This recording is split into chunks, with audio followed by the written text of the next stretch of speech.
L'armée. Bien longtemps qu'on parle plus du silex, le caillou taillé pour être pointu et tranchant. Bien loin le forgeron qui fait fondre le métal pour forger la lame du sabre.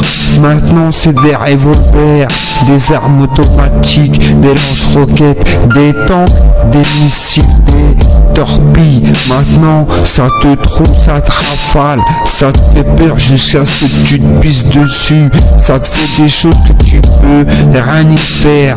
T'es pas armé, n'essaie pas de te rebeller. Si t'es armé, t'as une équipe et ça tire jusqu'à ce qu'il reste plus personne, jusqu'à ce qu'il y ait plus de munitions ou jusqu'à ce que la police arrive.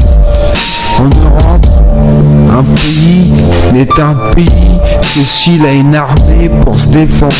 L'armée se compose de jeunes Européens qui se dévouent pour leur pays et assurer la sécurité partout dans les zones appartenant au pays.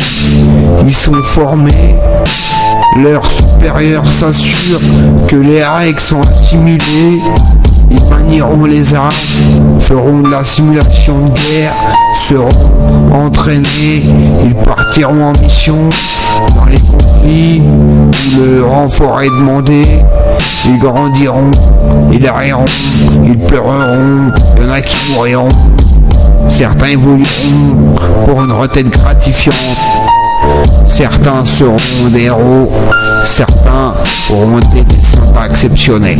L'armée ne voit que pour son pays et ce qu'il a fait pour elle n'accepte pas l'insulte. Elle n'accepte pas la menace. Il y a une justice et l'armée est pour qu'elle soit respectée. Elle travaille pour un président en faisant sa sécurité. Elle a les moyens de la défense.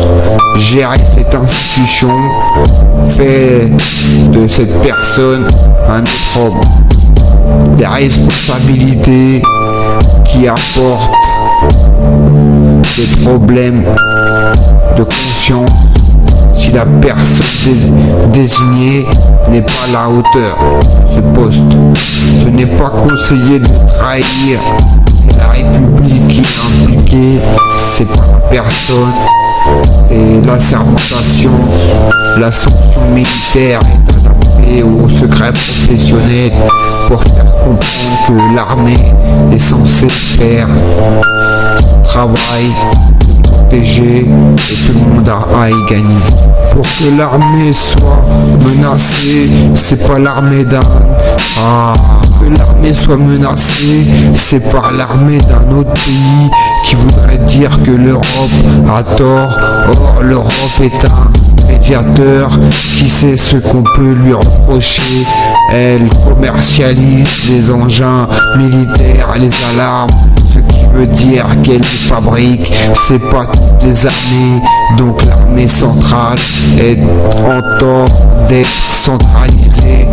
Quelqu'un de mal intentionné, l'armée gère les élections pour que le président élu soit celui qui connaît le mieux la politique pour être le meilleur conseiller de l'armée.